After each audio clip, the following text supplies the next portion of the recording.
Kan? Tapi minta tolong pada yang tak mampu disediakan oleh orang tu tak boleh. Contoh, minta tolong dengan kubur, boleh ke dia? Tak boleh, dia dah mati. Dia tak boleh buat apa-apa. Kan? Minta tolong dengan si mati boleh, tak boleh. Minta tolong dengan wali-wali, tak boleh, dia dah mati. Dia dah mati. Minta tolong pada manusia. Ni. Okey. Baik. Persoalannya sekarang dia tidak menggunakan tangannya, padahal dia gunakan tangan. Kan? Dia mengambil sikap berdiam diri dalam telaga tersebut, bermakna dia telah mensia-siakan sebab yang Allah ciptakan untuknya. Dia malah menolak hikmah lagi. Ada tangan kan, boleh juga ulu, boleh juga menjerit. Oleh kerana sesuai dirinya dicela kerana meninggalkan sebab tersebut. Tengok tuan-tuan, Islam mengambil kira sebab-sebab. Kan? Dengan anggota yang ada, dengan panca indera yang ada, dengan mulut yang ada, dengan akal yang ada, dengan ilmu yang ada, ya tak? Mengambil kira semua tu. Tapi di hati tawakal pada Allah Subhanahu Wa Taala. Kisah di atas sama juga dengan kisah yang dinukilkan oleh Mu'ammal Al-Mughbai. Katanya, satu ketika saya meneman Muhammad bin Samin, ni kawan dia lakon ni. Saya bermusafir dengannya antara Tikrit dengan Mosul di Iraq sana ni. Ketika kami berada dalam satu daratan, tiba-tiba binatang buas melintas kepada kami. Bertentangan dengan binatang buas. Saya di waktu itu merasa amat terkejut sehingga muka saya menjadi pucat. Saya ingin melarikan diri tetapi beliau menahan saya. Si kawan dia ni. Muhammad ni menahan dia daripada melarikan diri. Dengan berkata, wahai Muhammad, tawakal sebenarnya di sini, bukan di Masjid Jami'. Wah, tengok ni tuan. Betul ke tak betul tu? Terserempak dengan binatang buas. Kawan ni nak lari, jangan lari. Tawakal ni di sini, bukan dalam masjid ni. Di sinilah tawakal. Betul tak? Macam betul, sebenarnya tak betul. Binatang buas kau tunggu habislah tuan. Ya tak? Kan? Belum cukup tu kan. Kalau ada senjata, kalau ada alat, kalau baru boleh. Ya tak? Ni jawabnya tempah maut. Kan? Macam kes tadilah ni. Ibnu Jauzi menyatakan adalah tidak diragui lagi kesan tawakal zahir pada saat kesempitan, tapi bukan syaratnya mesti menyerah kepada binatang buas. Memang betul di saat kesempitan tu tawakal, tapi bukan dengan menyerah diri pada binatang buas, bukan. Dia kena berikhtiar melawan, dia kena berikhtiar menyelamatkan diri. Kan? Perbuatan tersebut adalah tidak harus, tidak boleh, tidak dibenarkan. Okey? Bukan sahaja tawakal sajalah, padahal tidak berikhtiar apapun. Tak ada senjata pun, tak ada persiapan diri pun, tak menjerit pun. Tak minta tolong pun pada orang. Tawakal sajalah, jangan. Kan? Itu namanya orang jahil. Baik. Kisah berikut ni tuan, kisah yang familiar dulu dan sekarang pun dalam kumpulan orang tasawuf. Kisah ni ialah kisah wanita soleh. Ni kisah wanita ni, dia memang soleh, solehah. Wanita yang solehah. Dia cabut 2 biji matanya tuan. Dia cabut 2 biji matanya. Kisahnya tuan, kisah ni daripada Al-Husin Ali bin Ahmad Al-Basri. Ini pun dari orang-orang tasawufnya cerita ni tuan, sumber-sumber tasawuf ni. Dia kata hamba Syakwanah, katanya Syakwanah menceritakan kepada saya, jiran sebelah rumahnya ni, jiran Syakwanah ni adalah wanita yang salihah, sangat warak, jaga kehormatan diri, jaga solatnya. Satu hari wanita ni pergi ke pasar. Ada seorang lelaki melihatnya. Ada jejaka melihat bebinian ini yang namanya yang wanita salihah ni. Melihat dia, terpesona dengan kecantikan wanita ni. Kan? Jejaka ni terpesona, cantiknya wanita salihah ni, terpesona. Lalu jejaka ini mengikuti wanita salihah ni sampai ke rumahnya bang. Gara-gara jatuh hati, gara-gara terikut nafsu kan, ikut sampai rumahnya. Perempuan tadi mengatakan, apa yang tuan inginkan daripada saya? Yang kau ekor aku sampai dari pasar sampai ke rumah ni, kau nak apa? Jawab lelaki ni, jawab jejaka ni, saya tertarik dengan kecantikanmu. Memang saya terpikat dengan kecantikan kau ni. Kata perempuan itu, apa yang menyebabkan tuan menjadi tertarik dengan apa yang ada pada saya ni? Kau tertarik dengan apa? Jawab lelaki itu, kedua biji mata anda. Dia tertarik dengan biji mata wanita ni. Perempuan ni pun masuk ke rumahnya, dalam, dia cungkil dua biji matanya dan keluar dari pintu belakang, melemparkan biji matanya ke arah lelaki berkenaan dan berkata, ambillah dua biji mataku itu, Allah tidak akan memberkati anda. Kau nak sangat biji mata kan? Cerita ni kisah wanita solehah, tuan. Wanita solehah diekori oleh seorang lelaki yang jatuh hati kepada dua biji matanya. Lalu wanita ni masuk dalam rumah, cungkil dua biji matanya, serah sama ni. Ni dahsyat ni. Kalau diceritakan oleh orang yang pakai serban, dahsyatnya, waraknya kawan ni. Ya tak? Kalau kali pertama kita dengar, atau si pencerita tu bukan pengkritik, kita dengar, oh ya Allah, dahsyat ni wanita ni kan. Sebenarnya salah. Kisah ini tak boleh dijadikan hujah untuk menjelaskan bagi membendung nafsu seseorang perlu melakukan suatu perkara yang boleh menyumbang kematian dan kecederaan. Untuk mengelakkan dia ni digoda oleh nafsu, tak boleh sampai kita menjejaskan nyawa, mencabut mata, kan tak? Mencederakan diri supaya kawan tu hilang nafsunya. Tak boleh, bukan tu caranya. Menurut Ibn Jauzi, lelaki itu sebenarnya hanya melakukan dosa kecil saja. Lelaki ni kerana melihat perempuan, kan? Sebaliknya perempuan tu melakukan dosa besar, kata Ibn Jauzi, kerana mencungkil dua biji matanya yang boleh menyebabkan kematian dan kehilangan berbagai-bagai manfaat yang diperoleh dengan sebab kedua-dua matanya. Tetapi perempuan tu tidak segan melakukannya. Konon atas nama satu ketaatan, dia tak? Menganggapnya satu kebaikan lah, padahal dia telah melakukan dosa besar, memudarat dirinya, mengancam nyawanya. Sepatutnya perempuan itu tidak bercakap dengan lelaki asing itu, kan? Itu saja sepatutnya yang beliau lakukan. Dia tak payah cakap pun, masuk bilik dah, ini siap cakap lagi. Kau nak apa? Dia lelaki ni, aku terpikat lah dengan mata kau, kan? Jadi bagi mengelakkan lelaki itu menggoda dia atau tergoda sangat, dia pun cungkil, ambillah mata ni, bawa balik. Ini macam nak betul sudah kisah ni, kan? Tapi ada ni dalam kisah ni, tuan. Yes. Jadi sepatutnya dia tak perlu bercakap pun dengan lelaki asing yang tak kenal, masuk bilik dah. Bukan mengambil tindakan mencungkil dua matanya bagi memenuhi permintaan lelaki atau memenuhi nafsu lelaki ni, bukan. Sepatutnya kisah di bawah ini lebih baik menjadi ikutan. Muhammad bin Yaqub Al-Urji menyatakan, saya mendengar Zunnun berkata, saya pernah melihat seorang perempuan di bumi Bajjah, sebuah bandar di Parsi dekat dengan Asbahan. Ini kisah Zunnun, Muhammad bin Yaqub kata, saya mendengar Zunnun menyebut, saya pernah melihat seorang wanita di sebuah bandar di bumi Bajjah dekat dengan Asbahan. Saya berseru kepada wanita ni. Perempuan tu berkata, tidak wajar kaum perempuan bercakap dengan kaum lelaki. Kalau tidaklah kerana kekurangan akal yang terdapat pada diri tuan, sudah pasti saya akan membaling sesuatu ke arah tuan.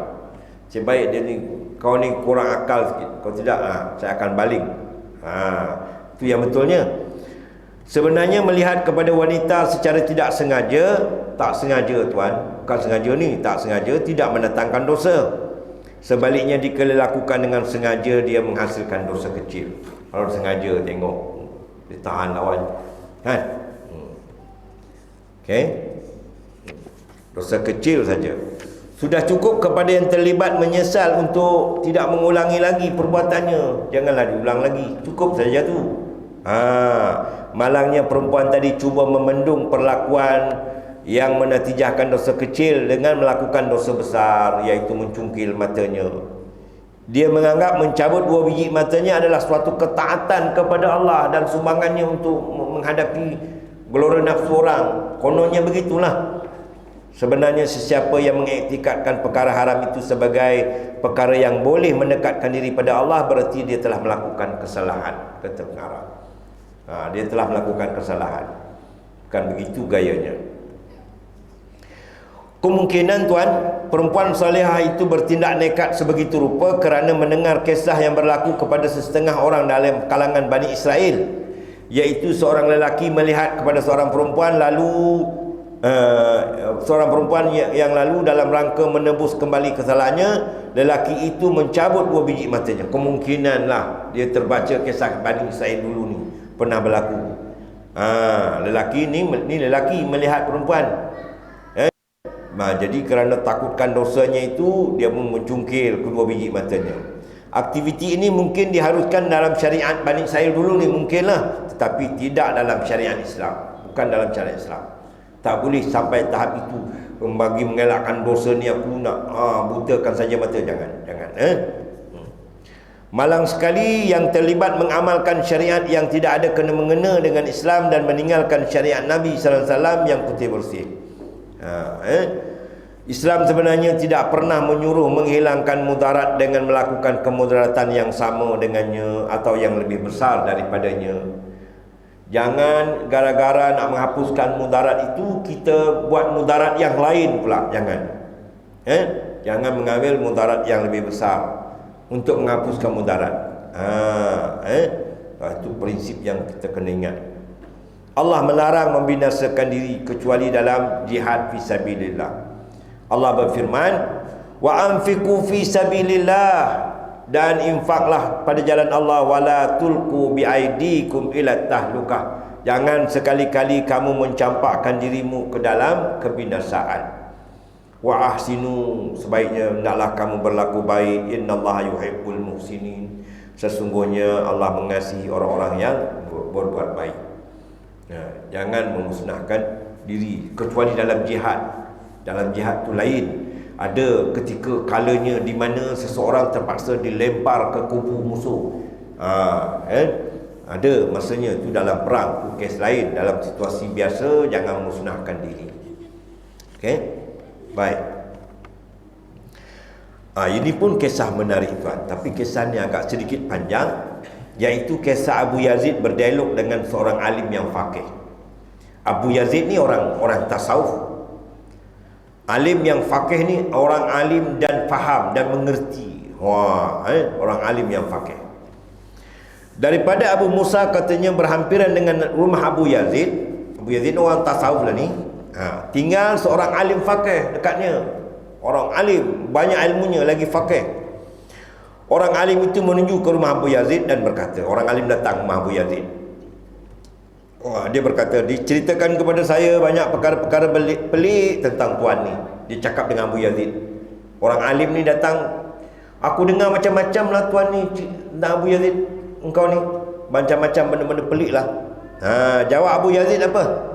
Perkara-perkara pelik yang tuan belum dengar daripada saya lebih banyak daripada tuan yang dengar. Dia pun apa lagi, terangkatlah. Tuan yang dengar cerita-cerita pelik tentang saya dari orang tu sebenarnya tu tak banyak mana, daripada saya lagi banyak.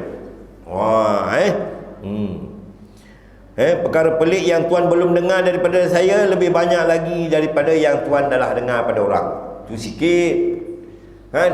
Kepelikan yang tuan dengar tu sedikit. Yang belum tuan dengar tentang saya ni, yang pelik-pelik ni banyak lagi. Macam itulah kata Syekh Yazid ni. Tuan-tuan, akibat kejahilan tuan, akibat kita ni tak banyak ilmu, tak membaca, kita akan tertarik dengan cerita-cerita pelik ni. Inilah yang berlaku sekarang ni. Karamah, gaib, yalah. Boleh berada satu tempat tu dalam satu masa 3-4 tempat. Jangan main dia punya karamah. Yalah. Dia datang, cuaca pun jadi sejuk 3-4 hari ni. Kan? Kalau kita rajin membaca, Imam Syafi'i kata kalau dia boleh terbang atas air, terbang atas udara, dia boleh berjalan atas air, dia boleh gaib. Semua tu akan kita bentang di hadapan Al-Quran dan hadis. Kalau tak betul, tak betul juga. Biarpun boleh terbang. Itu prinsip yang kita kena ingat. Kan? Okay. Jadi kepelikan, keganjilan itu bukan menunjukkan seseorang itu benar, bukan. Macam kes ni lah ni. Okay. Kemudian kata si alim tadi, ilmu tuan ni wahai Abu Yazid dari mana? Kau dapat ilmu ni dari mana? Kata alim faqih ni, yang mengaji ni. Alim faqih artinya yang mengaji, yang mendalami ilmu. Dia tanya ahli sufi Abu Yazid ni, kau dapat ilmu dari mana? Kata Abu Yazid ni, saya ni dapat daripada Allah, daripada acuan baginda sallallahu alaihi wasallam. Siapa yang beramal dengan apa yang dia tahu, Allah akan wariskan padanya ilmu yang dia tidak tahu. Ini hadis ni tuan ni, apa nama perkataan ni seringkali digunakan dalam kitab-kitab tasawuf. Siapa beramal apa yang dia tahu, Allah akan kurniakan ilmu yang dia tak tahu. Inilah ni Abu Yazid ni, dia telah beramallah kononnya dengan apa yang dia tahu, lalu dia mendapat ilmu yang luas lagi. Daripada acuan yang dinyatakan oleh Rasulullah itu, ilmu ada dua jenis, ilmu zahir iaitu hujah Allah atas makhluk, dan ilmu batin, iaitu ilmu yang bermanfaat. Mulalah start ni tuan ni, ya tak? Ni ilmu batin, ni nikah batin, ni nikah zahir, ya tak? Kalau tuan-tuan belajar mendengar daripada orang ni, memang terpikat punya, ya tak? Antaranya siapa tu tuan? Antaranya Lepat. Siapa lagi tu? Kawan lagi tu, yang Ustaz Husam. Ustaz apa nama? Bukan Ustaz Husam, Ustaz Aizam, kan, yang dideklar sebagai pembawa ajaran sesat. Tuan-tuan dengar pun, ilmu dia dahsyat ni, kan? Ilmu ada dua, ilmu zahir, ilmu batin. Kemudian ilmu anda wahai syekh adalah nukilan daripada lisan dan kepada lisan orang yang mengajar. Dia cakap dengan alim faqih ni, kau punya ilmu ni daripada orang-orang yang menyampaikannya daripada dulu, daripada ni, menyampai sampai kepada orang berilmu ni. Ilmu saya direct daripada Allah, dari sisinya. Tak kagum kita dengarnya. Tak main macam Mayahpin kan. Ni tak main belajar sanad ni, hadis daripada siapa, sahih ke tak sahih ni daripada siapa. Sepadanya ini yang betul. Si kawan dia tak, ilmu aku ni daripada Allah direct. Kan? Syekh tadi yang berilmu tadi berkata kepada Abu Yazid, ilmu saya daripada ulama yang dipercaya, yang siqah, yang terpercaya daripada Nabi, daripada Jibril, daripada Allah Subhanahu Wa Taala. Sahih, diperkira, dihitung betul-betul disiplinnya. Jawab Abu Yazid, wahai tuan Syekh, Nabi mempunyai ilmu daripada Allah yang tidak dilihat oleh Jibril maupun Mikail. Nabi tu ada ilmu yang Jibril pun tak tahu, yang Mikail pun tak tahu. Jawab Syekh itu, ya, tetapi saya ingin mengesahkan ilmu anda itu adalah ilmu datang daripada sisi Allah. Jawab Yazid, ya, saya telah menjelaskannya kepada tuan mengikut kadar yang diketahui oleh hati anda. Kononnya dia ni memang dapat daripada Allah lah. Kemudian Abu Yazid ahli tasawuf ni berkata, wahai tuan Syekh, dia cakap dengan alim ulama ni, anda mengetahui bahawa Allah berkata-kata dengan Musa dan berkata-kata dengan Nabi Muhammad sallallahu alaihi wasallam. Muhammad telah melihat Tuhannya dengan terang-terangan. Mimpi para nabi adalah wahyu. Jawab Syekh itu, ya, betul. Abu Yazid seterusnya berkata, tidakkah tuan tahu percakapan para siddiqin dan para wali adalah ilham daripada Allah? Dia nak lagi situ. Kalau begitu, para wali, para siddiqin ni dia ilham daripada Allah. Faedah-faedahnya adalah dalam hati mereka, sehingga dapat menjadikan mereka ni mengeluarkan kata-kata hikmah yang memberi manfaat kepada umat. Dia tak payah mengaji-mengaji, keluar saja, sebab ni ilham daripada Allah. Antara yang menyokong apa yang saya sebut ni ialah Allah mengilhamkan kepada Nabi Musa. Dia nak kata benarnya ilham ni daripada Allah, macam kes ibu Nabi Musa yang dapat ilham supaya dihanyutkan Nabi Isa ni dalam bekas di Sungai Nil. Dan juga ilham Nabi Khidir, yang mengilham padanya, yang membocorkan perahu, yang membunuh anak kecil, yang membina tembok pada kampung yang menghalau dia ni, tapi tetap juga bina, kan? Nabi Khidir dapat ilham. Begitu juga kata-kata Khidir kepada Musa, itu semuanya ilham. Tidakkah saya juga melakukan sendiri, kan? Saya ni bukan sendiri, bukankah saya juga bukan dengan sendiri. Maksudnya dia pun dapat ilham juga ni, orang-orang macam ni, kan? Diriwayatkan setengah orang menghadiri majlis Abu Yazid ni dan mendengar orang ramai mengatakan kepada beliau, orang ramai cakap dengan Abu Yazid ahli tasawuf ni, si fulan bertemu, si fulan mengambil ilmu daripadanya. Dia cakap kepada Syekh ni, ada si A belajar daripada dia, banyak orang menulis dan mencatat ilmu daripada beliau, daripada Syekh guru ni belajar, mengkaji, meneliti, mencatat. Si fulan tu pula yang B tadi bertemu dengan si C, mencatat dan mengkaji, dapat sumber daripada dia, dia mengkaji siapa dia ni, dapat sahih lah ni, sahih macam orang mengaji hadis. Dia cakap kepada Abu Yazid. Apa jawab Abu Yazid dengan kes orang begini ni? Abu Yazid kata, kesian. Sini kesian ni, kan? Mereka semua mengambil ilmu dari orang dah mati, kan? Yang mengambilnya pun daripada orang dah mati. Sebaliknya kita ni mengambil dari ilmu daripada Allah yang tak akan mati. Kita pun kalau dengar jawapan tu pun jam, tuan. Faham tak, tuan? Ada orang cakap dengan Pak Tasawuf ni, ada ustaz sana, dia mengaji detail hadis ni daripada siapa, daripada siapa, daripada siapa, daripada siapa. Hadis ni sahih, hadis ni sahih, hadis ni sahih. Jawab Syekh ni, itu tak jalan tu, itu dia ambil daripada orang dah mati, kan?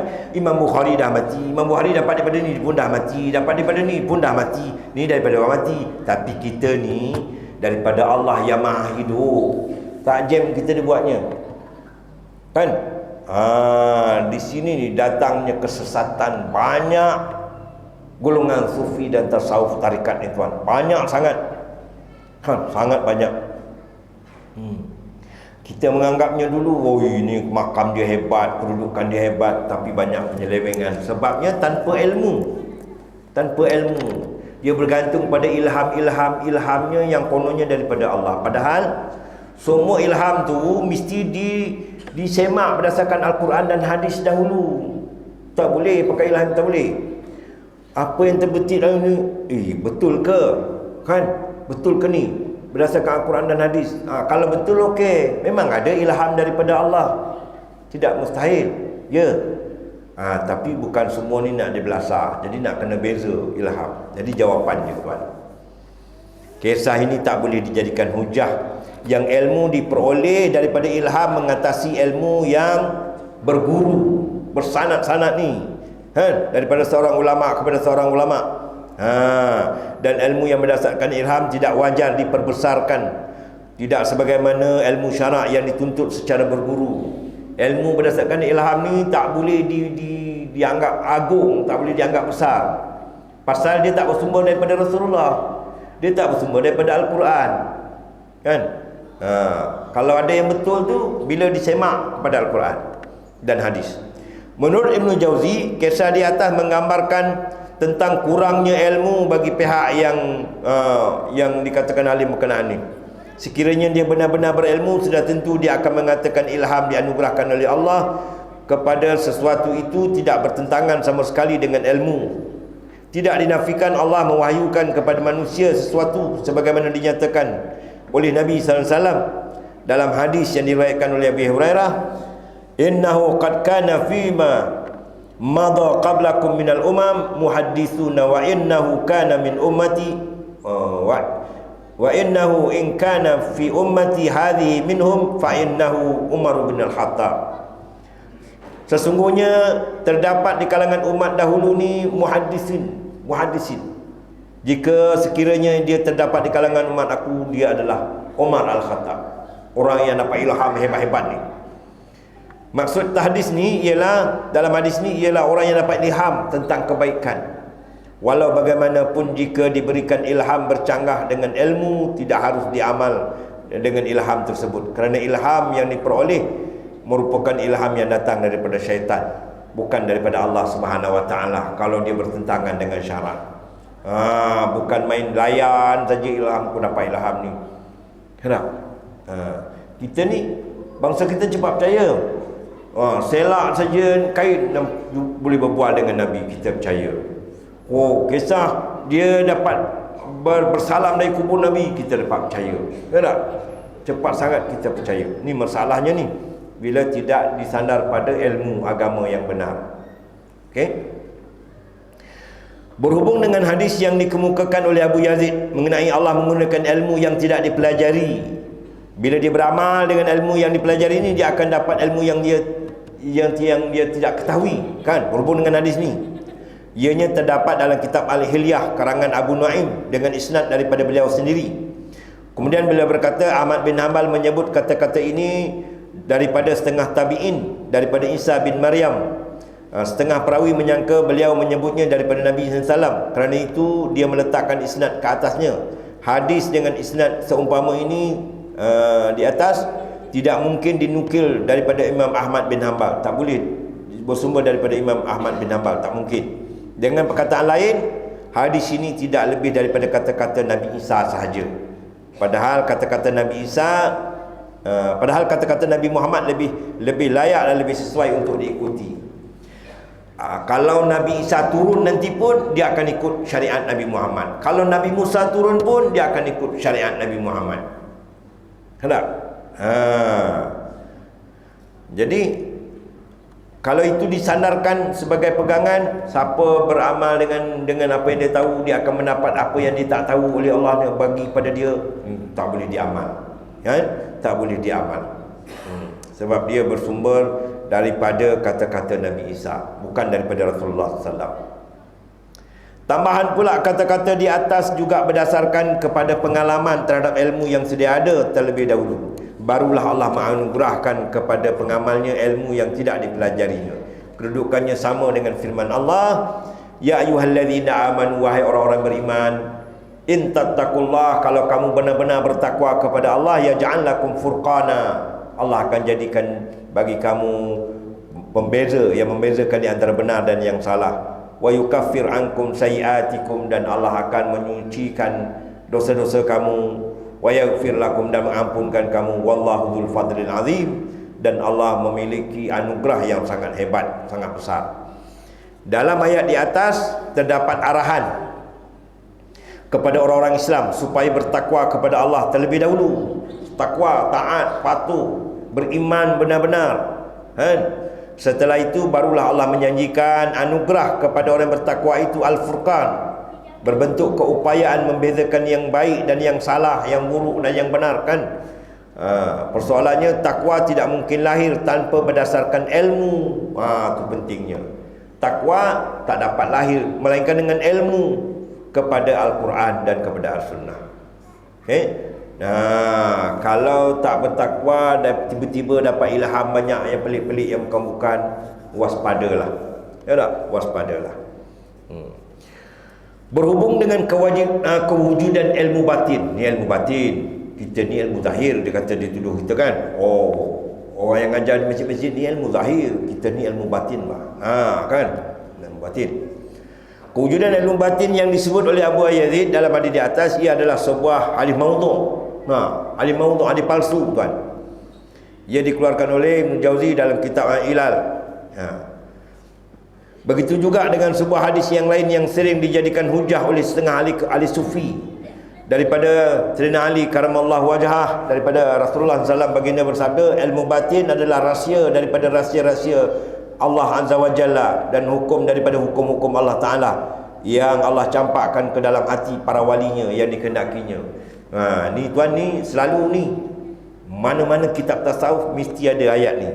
Kononnya Nabi SAW bersabda, ilmu batin ni rahsia dalam segala rahsia. Rahsia-rahsia Allah dan hukum-hukum Allah yang hanya Allah campakkan kepada para walinya. Orang biasa-biasa takap kita cak ayam ni tak dapat. Kenapa? Untuk para wali saja. Menurut Ibn Jauzi, pengkaji hadis ulama besar ni, sebenarnya hadis di atas tidak ada asalnya. Maksudnya tidak ada sumber, bukan tahu dari mana sumber, tidak ada ketahui sumbernya. Maknanya dia bukan hadis lah, senang cakapnya, tidak tahu, kan, sumbernya. Disandarkan kepada Ali, disandarkan kepada Nabi, kan? Beliau menyebut dalam kitabnya, hadis ini tidak sahih. Kebanyakan perawinya tidak dikenali. Ibnu Iraq menukilkannya dalam Tanzih daripada Zahabi. Beliau menyatakan hadis ini adalah sebuah hadis batil. Ni banyak digunakan ni tuan-tuan ni. Kalau tuan-tuan kaji ceramah-ceramah kan, oh ini ilmu batin ni rahsia di antara rahsia-rahsia Allah. Ya tak? Dia mencampakkannya ke dalam jiwa-jiwa orang-orang yang wali, yang soleh. Ni bukan hadis, ini hadis dhaif, ada lagi hadis maudhu', ni tak boleh dijadikan sandaran. Tak boleh dijadikan sandaran. Dia kata Syekh Al-Albani, pengkaji ulama yang mutakhir, dia adalah hadis maudhu', hadis palsu, bukan hadis lah, palsu. Jadi saya kira cukup sekadar itu dulu tuan, kerana topik ni agak panjang dibahasi. InsyaAllah akan datang kita sambung lagi. Banyak lagi kisah-kisah sufi yang pelik-pelik dalam buku ni tuan ni. Kisah Ahmad Al-Hawari mencampakkan kitab-kitabnya ke laut. Oh, ni pun berlaku zaman ni tak? Tak payah baca buku, kita direct saja. Ya tak? Okay. Satu lagi yang akan kita bahas insya-Allah akan datang ni, kisah zikir. Dulu jadi polemik, orang zikir Allah Allah Allah Allah Allah Allah, ya Allah Allah dengan la ilaha illallah. Itu kita akan cuba bahas untuk membuka fikiran kita. Jadi saya kira cukup sekadar itu. Aku qauli hadza wa astaghfirullahal azim li wa lakum. Wassalamualaikum warahmatullahi wabarakatuh. Bismillahirrahmanirrahim. Alhamdulillahirabbil alamin. Wassalatu wassalamu ala sayyidina Muhammad wa ala alihi wa sahbihi ajma'in. Allahumma arinal haqqa haqqan warzuqna ittiba'ah wa arinal batila batilan warzuqna ijtinabah. Allahumma ya muqallibal qulub tsabbit qulubana ala dinik. Rabbana hab lana min azwajina wa dhurriyyatina qurrata a'yun waj'alna lil muttaqina imama. Rabbana atina fid dunya hasanah wa fil akhirati hasanah wa qina adzabannar. Wa sallallahu ala sayyidina Muhammad wa ala alihi wa sahbihi wa sallam. Walhamdulillahi rabbil alamin. Taqabbalallahu minna wa minkum.